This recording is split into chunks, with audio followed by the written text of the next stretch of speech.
Bonjour, on se retrouve pour la première édition du podcast 3D.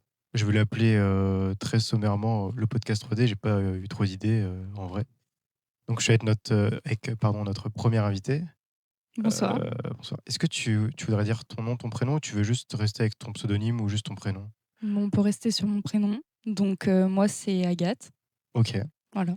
Enchantée. enchanté. Je vais commencer par une première question. En fait, avec cette question-là, on dérivera sur d'autres sujets. OK. J'essaie de parler un peu plus doucement. Tiens, je Mmh. cutterai cette phrase si elle est trop. Donc voilà. 1 question un peu bateau. Ça va le micro? Il a l'air, on dirait il te doit de l'argent le micro. Oui. OK, il te doit de l'argent. Décris ton parcours et ce qui t'a amené, dans la 3D. OK. Tu peux Alors rester très vague et tout et à partir de ça, on partira sur d'autres trucs. En fait, c'est pour OK, essayer très de bien. contextualiser, heu, pour plein de gens, voilà. OK. Alors, j'ai un parcours un peu, similaire à plein d'autres personnes. C'est-à-dire que j'ai commencé, un master en game design. OK. À la base, c'était pour faire du concept art, dans le jeu vidéo. J'étais beaucoup 2D, dessin et cetera. Il y avait une boîte, qui te faisait kiffer de base? Boîte de rêve? Ma boîte de rêve, c'était Square Enix ou Crystal Dynamics, OK. parce que bien sûr, ils ont fait des jeux qui me passionnent, on va dire, OK. des licences, assez cool et du coup, j'ai voulu, me lancer là-dedans, faire mes études là-dedans et finalement, je me suis tournée vers la 3D au moment de mon master, puisque, j'ai dû réaliser un jeu vidéo, pour avoir ce dit master justement. Et il fallait, produire un jeu, donc il fallait passer évidemment par la 3D et par, du coup, la conception, d'assets, d'éléments, de textures et tout ça en 3D. Donc j'ai un peu, tourné le dos, au concept art pour me concentrer là-dessus et j'ai fait une rencontre, assez, cool, d'un intervenant dans notre école. Est-ce qu'on peut mentionner les personnes ou pas? Je pense que oui, ils seront toujours quand Oui, même honorés, c'est ça. d'être Donc cités c'était dans tous un de les nos cas. profs qui s'appelait Antoine et lui, il était sur Blender. À l'époque, Blender n'était pas encore très, comment dire? Heu, Très reconnu dans les très industries. reconnu, c'est ça et tout le monde disait que c'était un peu, enfin, pas trop le domaine pour le jeu vidéo et cetera Il était en quelle et année? c'était en 2019. 2019? OK. Ça fait tellement longtemps, enfin, ça Ouais, fait ça fait tellement un longtemps, petit moment. j'abuse un peu, mais ça remonte quand même. Ouais, ça remonte, ouais, c'était en troisième, quatrième année, je crois Mmh. et tout le monde était sur 3ds Max dans notre école. Dans notre classe surtout et du coup, ce prof m'a un peu pris sous son aile. On a fait un stage, et ensuite, j'ai travaillé en freelance avec OK.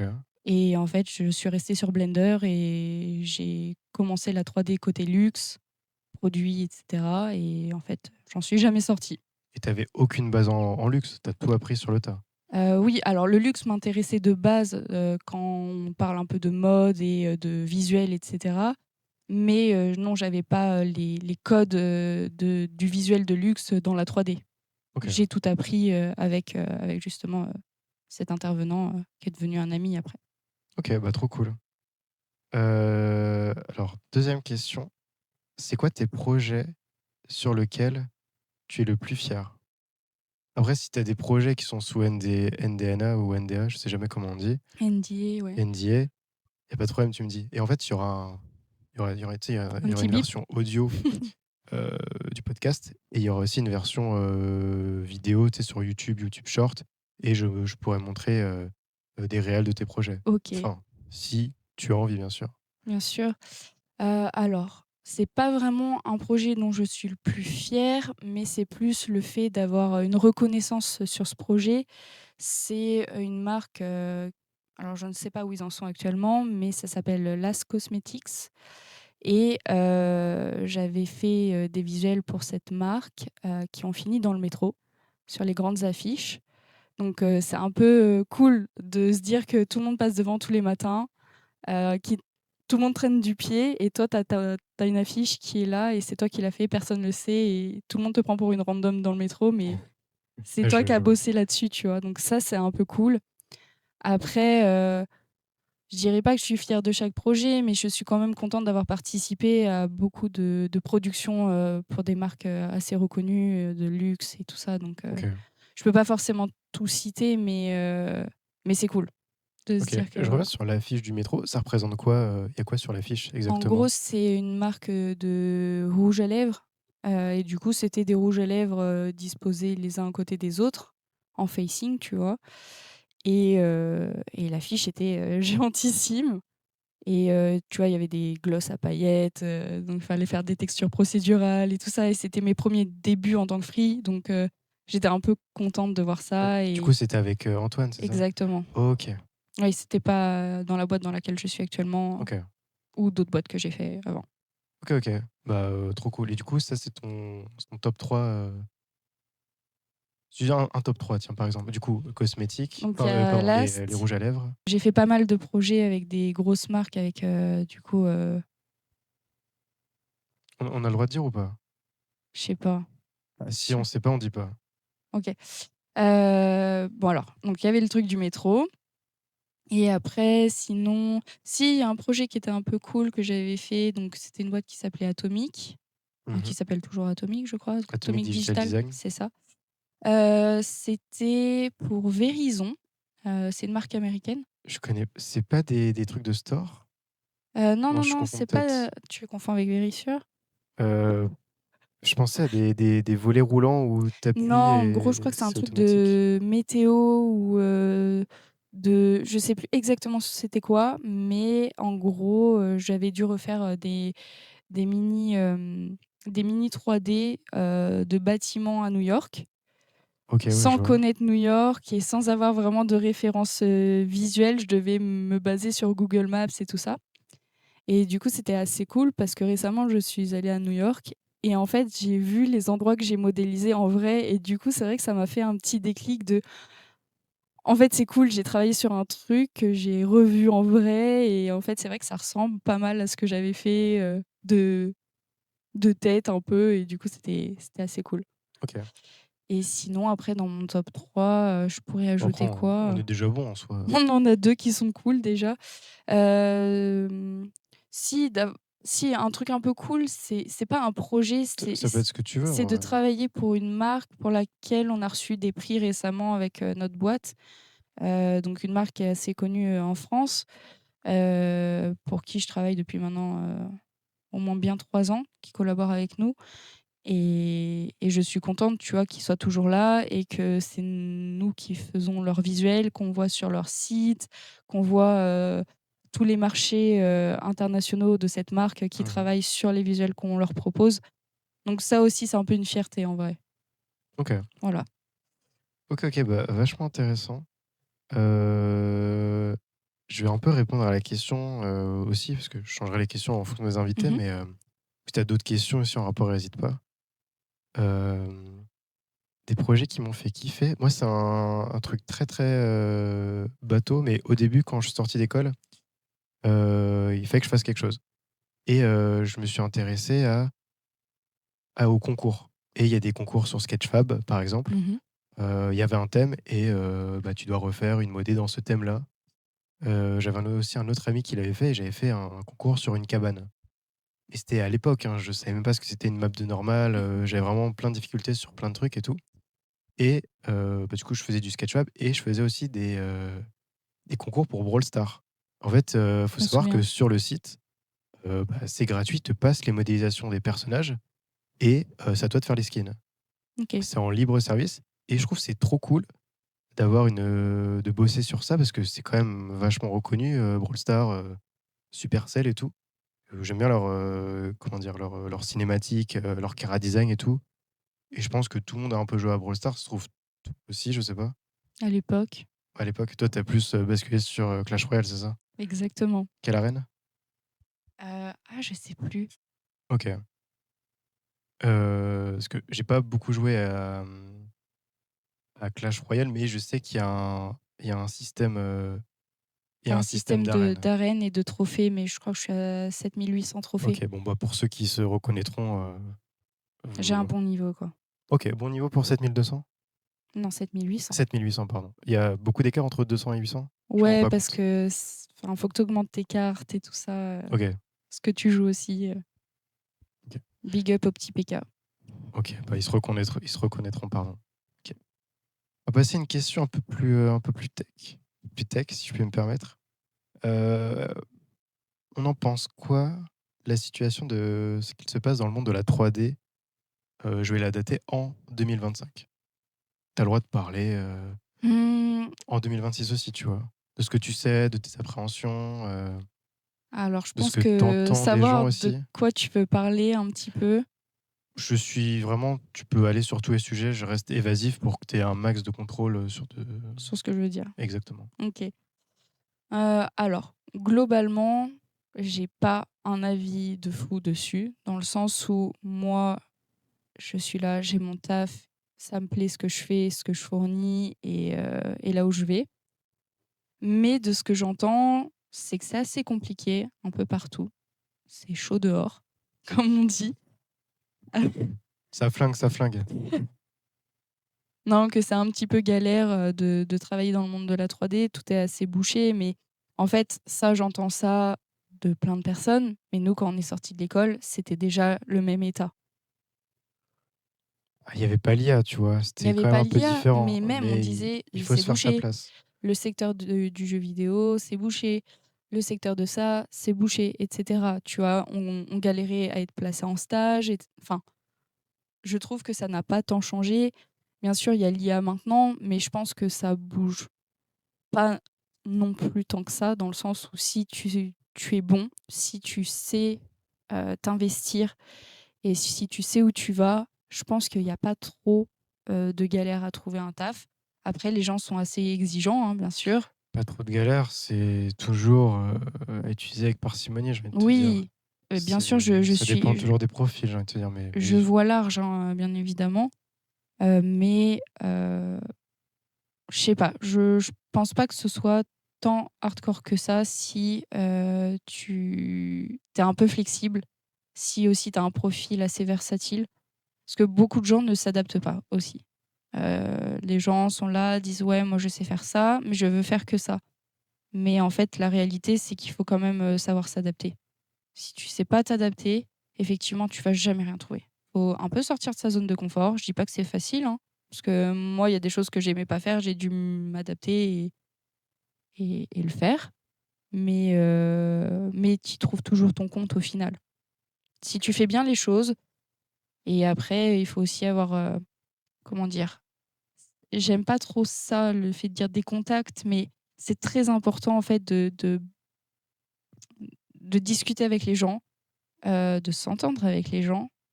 Parce que évidemment, bah, on dit le piston à droite à gauche, mais alors certes, il y a du piston, il y a du piston, mais, c'est indéniable, tu vois. enfin, il faut avoir un niveau. C'est-à-dire que par exemple, moi, quand je recommande des gens, c'est du piston, hein, bien évidemment, mais je vais pas recommander des profils qui vont me faire perdre ma crédibilité. Tu vois. Hum.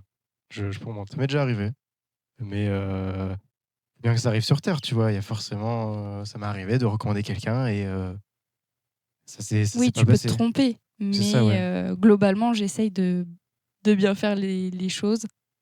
Donc, euh, donc Ok. voilà. Je suis quand même un peu d'accord avec toi parce qu'il y a quand même, il y a quand même du piston. Il y a quand même du travail dans la recherche d'envoi des mails et tout ce qui s'ensuit, tu vois, parce que je pars du principe qu'il y a quand même beaucoup de gens qui envoient des mails, mais ils savent pas pourquoi ils envoient les mails. Ou ils les envoient mal, ils se présentent mal, ou très peu de, comment dire, très peu d'intention dans ce qu'ils envoient. J'essaye, moi, quand j'envoie des mails, j'essaie de cibler une demande précise. Bon, c'est pas leur demande, bah, c'est pas grave, mais au moins j'essayais, tu vois. Ouais. Euh, Être focus sur les heures où il faut envoyer les mails, ça c'est très important. Parce que je pense qu'il y a beaucoup de gens qui envoient des mails à 3 heures du matin. Et 3 heures du matin, bah, tu finis dans les pubs. Donc bah, quand la personne arrive le lundi à 10 heures, 11 heures, tout ce que vous voulez, bah, c'est pas, faut que votre mail il arrive en premier, pas en Après, dernier je suis pas d'accord avec ça. sur l'heure. Si je peux rebondir là-dessus, dans le sens où j'ai fait du recrutement, moi, pour mon équipe, et je peux te dire que quand je recherchais un profil, j'ai scruté toutes les demandes. Parce que Ça va dépendre des métiers, hein, bien évidemment. Je pense qu'il y a des métiers où ça part vite à la poubelle si ta gueule correspond pas, si ton nom correspond pas, si Mmh. t'as pas un super intitulé. Voilà. Moi, quand je recherche un profil, on est dans un domaine artistique, je vais vérifier tous les profils. Tous les profils comptent. Mais effectivement, il y en a qui te font perdre ton temps. Par exemple, j'ai eu un profil où Sans dire le nom, sans dire le nom. non, bien évidemment, la personne était hôtesse d'accueil, on recherche dans la 3D, elle n'avait aucune expérience dans la 3D. Tu te dis peut-être qu'elle s'est formée en autodidacte, Moi, je mais serais encore plus curieux d'aller voir cette personne-là. le portfolio, le CV, il y a rien qui correspondait à ce qu'on faisait et le portfolio était axé sur de l'accueil en général. Je pense que juste la personne a vu, je sais pas, une offre d'emploi et a postulé au hasard. Mais du coup, le temps que tu regardes si vraiment cette personne est bien pour toi ou pas et que tu te rends compte que c'est juste, du vent, bon, bah, ça fait perdre ton temps, mais au moins tu as regardé tous les profils. Tu laisses rien OK, je pensais à partie. que dans ton histoire, au final, tu l'avais prise.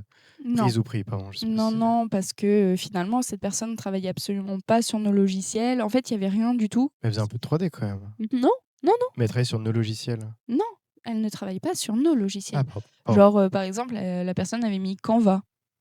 Bah, OK, c'était quelqu'un qui faisait de la com quoi, plutôt?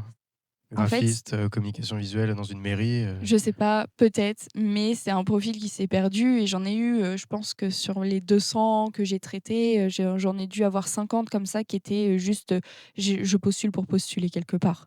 ouais, c'est pour se donner bonne conscience, mais ouais, là, c'était vraiment, un peu à côté de la plaque. Ouais, après j'en ai eu pas mal, je pense sur les 200 profils, donc 50 où c'était un peu du vent, 100 où, c'était, pas forcément du niveau que j'espérais, ce qui peut arriver, hein, après Mmh. j'ai un niveau d'exigence, qui correspond au poste que je propose. Si tu, rentres pas dedans, bon, voilà. Après il y a le test, je donne la chance à tout le monde, hein. Tu fais Oui, le oui, c'est vrai qu'il y a test, un test aussi. voilà. Pour moi, c'est pas juste un CV ou un portfolio parce que c'est peut-être des trucs que tu as fait quand tu avais pas trop le temps ou que tu avais un peu de pression chez toi ou j'en sais rien, tu vois? Donc ça va pas refléter ton niveau actuel. Mmh. Moi, je suis plus à dire: «OK, bon, je vois la motivation de la personne, ce profil a l'air quand même un peu solide, passons au test». Pour moi, c'est le test qui va être décisif. Pardon, excusez-moi, décisif. Je veux dire: «Excuse-moi», hein. Tu dit: «Excusez-moi». Oui, mais pour les auditeurs? OK. Je trouve que, bah, je rejoins ce que tu avais dit. Je trouve que c'est dur, mais après, tu vois, les gens, ils sont pas formés à envoyer des mails. Ils ont pas, tu sais, des formations pour être sales, pour vraiment accrocher la personne. J'ai envie de dire, sales comme des requins, au final. Mais j'aurais bien aimé avoir cette formation-là et parler comme des sales, de ce que je fais, tu vois? Mais c'est pas le cas et je pense qu'il y a beaucoup de gens qui manquent de formation sur ça. Ils font ce qu'ils aiment, mais ils réfléchissent pas à comment je peux vendre ce que j'aime, tu vois? Comment je peux me Oui. vendre auprès d'une boîte? Et ça, c'est vraiment important et j'ai pas l'impression que beaucoup de gens le comprennent. J'ai écouté quelques podcasts, mais ça parlait plus du motion 3D, pas forcément de la 3D pure, tu vois? Mmh. Et je compte pas, freelance parce que freelance, c'est le problème de trouver ses clients, mais j'ai l'impression que tout le monde arrive à trouver ses clients. Donc bon, mais aujourd'hui, je pense que c'est encore plus compliqué, mais voilà. Après c'est ma vision, mais voilà. Oui. Après, c'est pour ça, tu vois, moi, comme j'étais, un peu comment dire? À la place des personnes que je recrute, puisque moi aussi j'ai cherché, hein, du travail, j'ai galéré, je ne sais pas me vendre, je suis une artiste, hein, je suis pas sales Mmh. ou je suis pas dans la com, donc moi, je sais juste dire, voilà, ce que je sais faire visuellement. Si ça convient, ça convient, si ça convient pas, ça convient pas. Ah non, je suis d'accord, Et mais il y bah, a c'est pour pas ça, ouais. du coup, moi, quand je recrute pour, mon équipe, je me mets un peu à la place des gens qui sont en face de moi et je leur laisse cette chance de s'exprimer, de dire ce qu'ils veulent et s'ils sont timides ou introvertis, je me retrouve un peu là-dedans. Donc je n'en tiens pas rigueur. Pour moi, c'est ce que tu montres au test. C'est, aussi cette, comment tu dirais? Cette motivation. Heu, voilà, s'il y a déjà ça, en fait, et aussi le capital sympathie, bien évidemment, pour moi, déjà, tu as fait la moitié du taf pour me séduire. Dans le Je cas du pense travail. bien évidemment dans le cadre du travail, mais pour dire voilà, tu vas travailler avec moi, mon équipe et d'autres personnes, avec qui je m'entends très bien dans cette boîte. Est-ce que ton profil correspond et est-ce que tu fais le taf? Mmh. Après, quelle école tu as fait? C'est pas du tout mon dos, je m'en fiche. Quels, gens tu fréquentes? C'est pas mon dos. Qu'est-ce que tu fais l'après-midi? C'est pas mon dos. Vraiment, moi, je veux quelqu'un qui soit motivé, qui montre qu'il en veuille, qui soit sympa et qui pose pas de problème et à partir de là, on peut être copains et on peut travailler ensemble. OK. Ouais, trop cool. On va enchaîner sur une question qui n'a aucun rapport. Hem, Ta position sur je te laisse finir la phrase. Ta position sur l'IA OK, j'en et pas étais sûre. l'école. Il y a sûrement une école qui s'appelle comme ça, je suppose? Ouais. De ce que tu Alors, vois sur les réseaux, de si au taf ça t'impacte, parce que tu vois des clients mmh qui ont vu de l'IA et qui te disent: «Ah bah, on veut la même chose», mais ils comprennent pas vraiment les problématiques de, bah, OK. on peut pas modifier ou ça va prendre trop de temps ou ça marche pas avec notre process? Alors, l'IA au tout début quand c'est arrivé, je pense que j'étais un peu comme tout le monde, j'ai paniqué. Je me suis dit: «Ah ça y est, ça va prendre, notre travail, on va être au chômage, c'est horrible, c'est un désastre et cetera». J'ai pensé comme ça. Après, j'ai toujours une part qui pense toujours que c'est un peu un désastre dans le sens où, si tu demandes une génération d'images et cetera, ça, entre guillemets, «vole», le travail de plusieurs artistes existants dans le monde, Oui, vu que ça se prend ça prend dans sur la banque. c'est ça, une banque de données qui est pas forcément libre de droit, hein, et ça recompile un truc. Donc forcément, il y a du vol, que ce soit côté photo, dessin, peinture et cetera. Donc sur ces choses-là, tant que c'est pas trop maîtrisé, j'avoue, je suis pas 100 fan de l'IA sur ça. Après, dans notre travail, vu les retours auxquels on est amené avec nos clients, qui sont assez exigeants, l'IA pourra jamais alors jamais est peut-être un mot assez fort, mais pour le moment, sur les prochaines années, ne pourra pas nous remplacer. Parce que déjà, c'est des clients qui ont un besoin de contact humain, un besoin de faire des retours, de parler à des gens, de montrer leur travail, de faire des retours. Ils ont besoin de ces choses-là. Et l'IA, elle va te générer une image, très bien, avec leurs produits, et cetera. Il y a encore des erreurs sur des labels, sur des lumières, sur des ombres. Et puis s'ils veulent un retour, qui correspond à ce qu'ils veulent, l'IA pourra pas générer 2 fois la même image avec le retour précis, de, «Je veux cette ombre ici et en fait je veux cet objet ici, nanani nanana». Donc sur ça, je sais qu'on est encore bon et je panique pas trop et l'IA dans mon travail, je l'utilise parfois, mais à bon escient. Genre, C'est-à-dire ChatGPT, pour des recherches ou, alors ChatGPT, je pense pas souvent l'utiliser ou sinon pour, traduire un problème tech, en oui, anglais à la en limite, en français, vrai. voilà. Mais sinon, je vais l'utiliser plus, par exemple, sur Photoshop parce que souvent nos clients nous demandent, des images en arrière-plan. Sauf que c'est effectivement déjà des photos. Donc c'est la photo d'un artiste qui est pas libre de droit ou quoi que ce soit, donc j'ai besoin de la modifier. Mais j'ai pas le temps de recréer une image de A à Z avec, du gommage, faire, une sélection et déplacer avec l'outil pansement. J'ai pas ce temps-là. Donc du coup, je m'aide de cette IA pour recréer une image, un peu plus floue avec, des variations dedans pour Mmh. pas prendre le travail d'un artiste qui n'a pas demandé, Mais ça, il y la a donné l'autorisation finalement. ce que tu dis, au final, il y a beaucoup de gens qui le comprennent pas, au final, parce qu'en fait, je crois, il y a beaucoup de gens qui créent de l'IA avec des SaaS en mode, vous utilisez mon programme, ça vous fait des trucs génératifs, mais en soi, ça marche pas dans des équipes avec un workflow, très défini. Ça marche pour des gens qui sont solo en freelance, qui veulent vendre, ça pour survivre, Mmh. pour faire, plaisir à un client, auquel il a mal négocié son taux horaire. Moi, ça marche plus comme ça, tu vois? Et même s'il y a des grandes boîtes qui arrivent à vendre, des trucs, je sais pas, par exemple, pour des grandes boîtes de prod, ils vendent au rabais et ils sont pas non plus beaucoup, tu vois? Oui. Je pense aussi ça. C'est pas, par exemple, je prends, Mathématiques ou, je sais pas, une autre boîte comme, Superprod. Je sais pas s'ils en utilisent. J'ai vu que Mathématiques en avait utilisé récemment. Bon, ils ont pas mal mixé, avec des gens, des gens du composite, du motion. Il y a quand même beaucoup de travail derrière. Après, il faut voir si le public va être réceptif à ça parce que ça se voit évidemment, les gens lambda vont pas capter, mais les autres vont le voir. Tu peux te prendre des bad buzz, sur Twitter, des Mmh. trucs comme ça. Ta boîte peut perdre des valeurs si elle est en bourse, des trucs comme ça. Regarde Mmh. Coca-Cola. Ah bah, j'allais rebondir Bah, avec vas-y, cet vas-y, exemple bah, justement. parlons-en de Qu'en Coca-Cola. penses-tu de cette publicité Coca-Cola générée par IA, sachant que c'est une multinationale, qui génère pas mal d'oseille, hein, on va pas se mentir. Qu'en penses-tu qu'ils aient utilisé l'IA, sachant que j'ai eu des échos, de personnes que je connais qui disent, «Oui, mais il y a quand même les prompteurs, qui ont quand même travaillé pour, générer ces trucs-là parfaits et cetera». Heu Qui disent qu'il y a quand même du taf derrière parce qu'effectivement, il faut quand même un peu maîtriser pour pas avoir, un Père Noël qui a 8 doigts, à chaque main. Mais qu'en penses-tu? Oh, tu sais ce que je veux dire, mais bon, pour générer, 70 000 vidéos, ils ont dû faire appel à des gens, dans un autre pays pour en générer autant. Donc en soi, est-ce que tu as forcément du contrôle sur 70 000, vidéos? Je pense pas que tu aies du contrôle, ils ont juste pris les meilleures Mmh.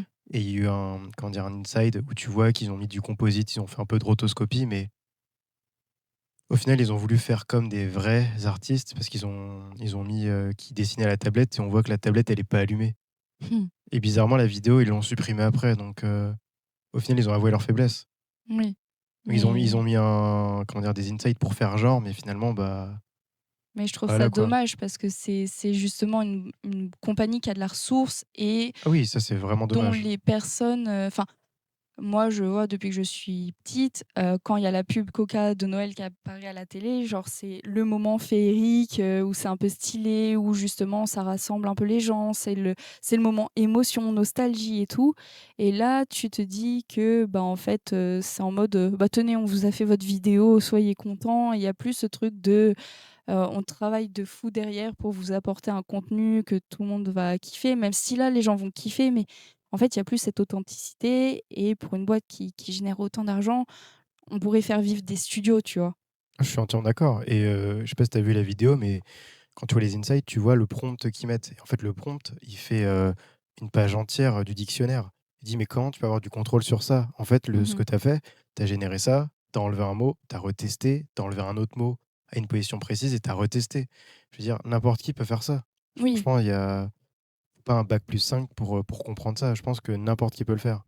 Donc c'est là que ça me pose problème au final. C'est juste une démarche un peu feignante, mais Coca-Cola a dû donner un billet.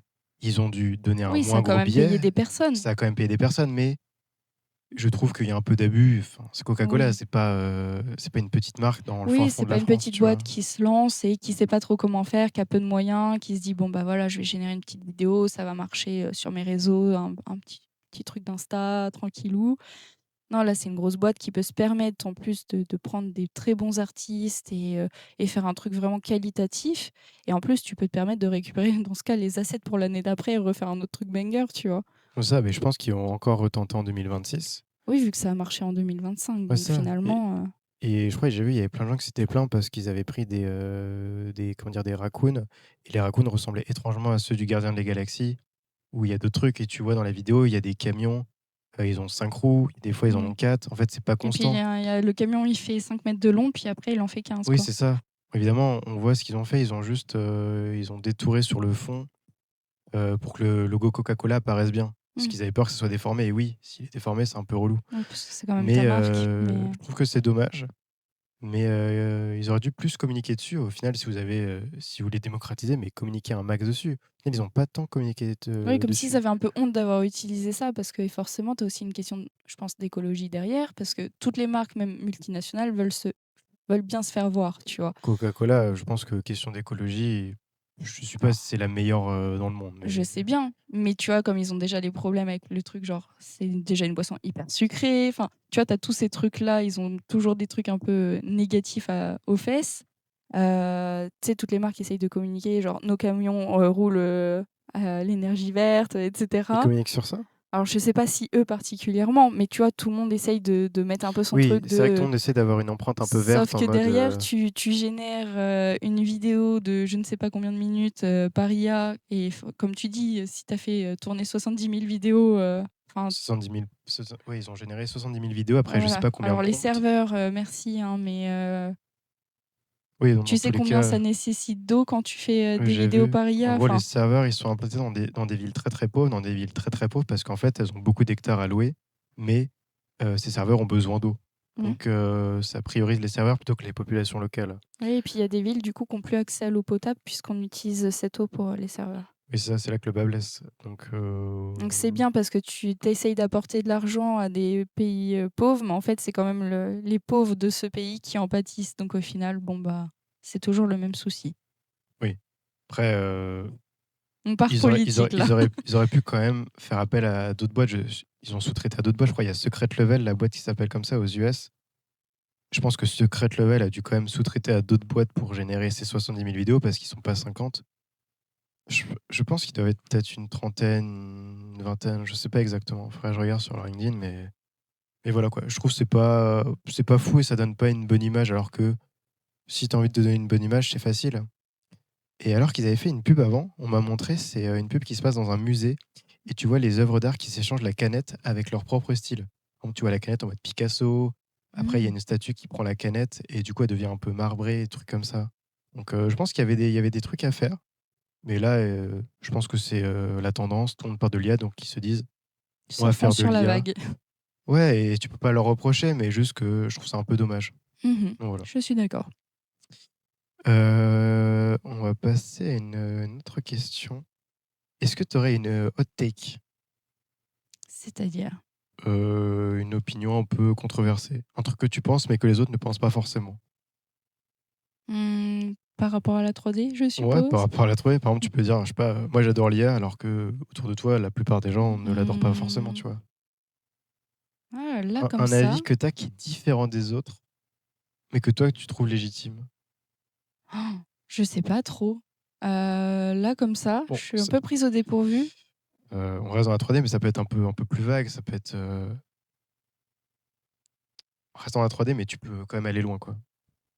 Mmh, alors c'est pas un avis, c'est pas une hot takes, mais c'est plus un truc du genre, je vois tout le monde qui est hyper tech, autour de moi dans la 3D. OK. C'est-à-dire, tout le monde sait de quoi, entre guillemets, «il parle» quand il parle, genre dans Blender: «Ouais, je vais faire ça, je vais mettre ça, je vais générer ça comme ça, tatati tatata». Mmh. Heu, Moi, je t'avoue, alors je connais certains principes et tout, mais je m'en contrecarre. La technique, tu C'est-à-dire t'en fous? ouais, je sais à quoi ça va correspondre et tout, certains trucs, mais j'avoue que des fois, j'avance au hasard. Ouais, tu testes un peu. Tu le fais un peu par automatisme. Ouais, je vais pas forcément suivre un tuto, je vais pas en fait, je me laisse autoguider. En fait, je me fais confiance. Je vais dans mon truc, je sais à quoi je veux que ma scène ressemble ou que mon décor doit ressembler et j'y vais. J'y vais comme ça et je suis pas à me dire: «Ah quel truc procédural je vais devoir faire, quelle note je vais devoir mettre». Non, je réfléchis pas, j'y vais, je fous tout et n'importe quoi, un gros mélange, un boubli-boulga et ça marche à la fin, c'est tant mieux. Bon, bah, tant mieux. Après, ça fonctionne pas sur toutes les prods, mais Non, il y a des trucs où il faut que ce soit beaucoup plus, cadré puisque c'est des trucs physiques et tout ça, donc forcément, bon, bah, voilà, tu es obligé des fois. Mais globalement, je suis pas dans un truc trop technique comme tout le monde, je vois au travail par exemple. Enfin, tout le monde a un peu des petits trucs genre, «Ouais, regardez pour faire ça, je fais ça», enfin, vous avez tous des termes hyper techniques. tu trouves que je fais des trucs hyper techniques? Non, mais vous avez tous les plus ou moins les mêmes termes, tu vois? Et moi, je m'y retrouve pas parce que je Dis un les terme, utilise. par exemple. Mais là, comme ça, j'ai pas. Enfin, c'est Bon. plus quand on parle en discussion globale tous les jours, tu vois. Mais je suis en mode, ok, j'ai l'impression que j'ai loupé un coche ou une étape. OK, non, pas forcément. C'est juste que, bah, ça te passionne un peu moins cette étape-là, on va dire. Exactement. Je suis plus en mode créa à fond et OK, OK. Je suis une âme d'artiste au final, comme exactement. tout le monde. OK. OK, je m'attendais pas à ça comme, Est-ce que tu avais une idée ou toi, est-ce que tu en as une sur laquelle je pourrais rebondir, par exemple? Un avis qu'on n'aurait pas là, en ça me commun? vient pas là, ça me vient pas. Ouais, je fais mon feignant, mais là, ça me vient pas. Avant-dernière question, hem, plus freelance ou CDI? Ah, c'est compliqué comme question. Parce que j'ai fait les 2. J'ai f fait les 2 à moitié. Enfin, j'ai fait tous les statuts, moi. Enfin, tous les statuts sauf un. C'est-à-dire? Freelance, heu, j'ai eu En cette 2025. en 2025. En J'ai cru 2025. en fait, j'ai eu l'opportunité d'être en freelance quand c'était cool, je pense. La sortie de l'école et tout ça avec, des personnes, hyper, bienveillantes, dans ce secteur et qui m'ont appris pas mal de choses et dont je suis hyper reconnaissante, hein. Donc c'était cool. Il y avait du travail, il y avait, plein de choses à prendre. Heu, donc voilà, c'était cool en 2019-2020.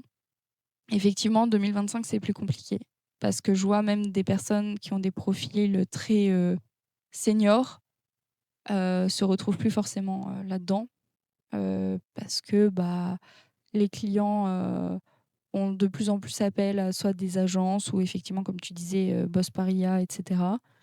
Donc c'est un peu plus chaud maintenant d'être en free, sauf si tu as vraiment les bons contacts et que tu te démarques. Voilà et je pense qu'il faut encore une fois être hyper, diversifié et avoir un profil, versatile. C'est-à-dire tu peux faire de la 3D, mais par exemple tu peux aussi faire de la photo, du compositing, de l'anime. Enfin, en fait, il faut vraiment avoir un max de cordes à ton arc. C'est hyper bateau, mais si tu veux t'en sortir, je pense, en freelance en 2025, faut pas t'arrêter à un seul truc et faut vraiment maîtriser plusieurs métiers. C'est compliqué, hein, je dis pas que c'est facile, mais c'est que ces personnes-là, je pense, qui peuvent, s'en sortir en free. Donc j'avoue qu'en 2025, plus team CDI et sécurité. OK.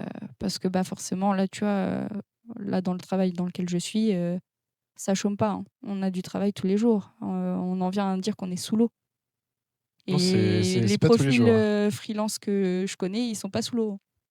Bah, je connais pas beaucoup de freelance solo ou alors ils ont vraiment pris trop de projets, Mmh. mais et quand tu es freelance, de base, tu es censé gérer ton nombre de projets. Tu prends pas trop C'est pour être ça, solo, mais tu en prends assez pour être, confortable, quoi. c'est ça, mais là, c'est un peu compliqué, les budgets sont un peu plus, freeze, chez les grosses boîtes aussi, hein. Ils regardent là où ils vont investir, mais ils veulent plus investir partout, tu vois? Mmh. Parce qu'il y a des marques, je citerai pas leur nom, mais je sais qu'ils donnaient pas mal à manger à pas mal de freelance, tu vois? À des agences, à des free, à des Mmh. boîtes, un peu partout et maintenant ils resserrent un peu l'étau, tu Ce vois? qui donnait trop? Je pense que c'est juste qu'ils ont des coupes budgétaires comme tout le monde actuellement. Ouais, oui, bah, oui, pardon et du coup, faut trancher quand même dans ce budget-là. Exactement et je pense que les free, bah, forcément, tu sais, tu l'Urssaf, tout ça, donc tu demandes un peu plus, ce qui est normal. Et du coup, je pense que les boîtes se disent ok, c'est cool, mais bon, bah, peut-être allons vers des tarifs avec une agence qui régule et qui dit bah, moi, c'est tant à l'année. Enfin, Mmh. au moins, ils sont sûrs de ce qu'ils veulent et peuvent donner, tu vois. OK. Bah, je vais répondre aussi à ça, vu que j'ai fait, on va dire, enfin, j'ai fait, tous les statuts, donc intermittent, freelance, CDD, Et heu CDI, non, et non, pas CDI. pas encore. Peut-être, on sait pas, à la surprise du Je te le chef. souhaite. Ouais, merci. Freelance, c'est je trouve ça un calvaire si tu pas les je vais le dire, hein, si tu pas les contacts, faut arrêter. Faut arrêter la zumba autour de ça. Faut avoir des contacts. Ne vous lancez pas en freelance en sortie d'école. Si t'as pas de contact, si tu pas quelqu'un qui fait quelque chose, c'est mort. Ouais, C'est les contacts, c'est impossible. hyper important. Et aussi savoir communiquer, tout ça. Oui, Donc, en fait, il faut vraiment être armé si t'es pas pour armé, être en tu free. juste dans la merde. Mais en free 3D, hein, bien Ouais. évidemment, hein. Oui, parce qu'il y a d'autres types de free où ça passe plutôt bien, ça dépend des métiers. Mais ouais, pour notre secteur, faut être armé, avoir les connaissances, les compétences, plusieurs cordes à son arc et un catalogue déjà client, rodé sur le côté, quoi. OK, bah, ça, sur ça, on est plutôt d'accord, même si j'ai j'ai fait un peu plus de contrats différents, mais Mmh. enfin comment dire? Oui, ça, de contrats différents, donc voilà. Et the last question, heu, tu vas me tu vas poser une question que je poserai, au prochain invité. Ce que tu veux, pas forcément lié à la 3D. Hem, Mais si c'est lié, c'est mieux. Mais si c'est pas lié, OK, c'est pas donc grave. ça va forcément être une personne qui bosse dans la 3D? Oui, le podcast, c'est sur la 3D quand OK. même. Alors ce serait une question, de type: si tu n'étais pas dans la 3D actuellement, qu'est-ce que tu ferais? Ou non, j'ai une autre question. Vas-y, Je peux changer? vas-y, tu peux changer. Je sais pas combien d'expérience a la personne à qui tu vas poser Ça cette sera la question, surprise. mais si tu devais, te revoir il y a 4-5 ans, qu'est-ce que tu conseillerais à la personne qui va se lancer dans la 3D, à ton propre tour, en fait? OK, OK, Qu'est-ce que ouais, tu conseillerais? Quel conseil tu pourrais donner mmh, à ton toi d'il y a 5 ans avant de se ouais, lancer dans la 3D, quoi? une Une petite capsule, capsule temporelle inversée, quoi. ça, j'aime bien ce principe de capsule temporelle. Je veux dire, quel conseil tu aurais donné à cette personne? Lance-toi Il y a dans le 4 ans? free, 4-5 ans, OK. c'est assez large, je pense, ou tu verras en fonction de la personne, mais ouais, quel conseil tu donnerais? Est-ce que tu te lances dans le free, pas dans le free? Est-ce que tu veux vraiment t'engager dans la 3D? Ça, c'est un métier de passion finalement. Mmh. C'est pas les métiers les mieux payés, dans le monde, hein, mais qu'est-ce que tu ferais? Est-ce que tu referais autrement? Est-ce que, voilà, c'est une question assez ouverte, hein, finalement, Ouais, c'est vrai, c'est vrai. OK. Bah, écoute, c'était un plaisir de te recevoir pour cette première édition. et ben, merci à On toi de va m'avoir reçu. on va juste rappeler les noms, du coup, toi, ton prénom, c'est? Moi, c'est Agathe et sur, les réseaux, c'est arrobase, Au pire, je mettrai un tiret VRBNSK sur Instagram. heu, tu voulais pas juste donner le LinkedIn ou, non, peut-être pas forcément le LinkedIn. Non, il y a mon nom de famille. Ah oui, merde, excuse-moi. Et du coup, moi, c'était Clément, du coup, l'animateur du podcast. Donc voilà, et on mettra les liens, que l'invité voudra partager, sur les réseaux, que Mmh. je mettrai. Je sais pas encore sur quel réseau je vais les mettre, mais, je ferai différents tests, pardon. Donc voilà, bah, merci de nous avoir écoutés et on vous dit à la prochaine. Bye.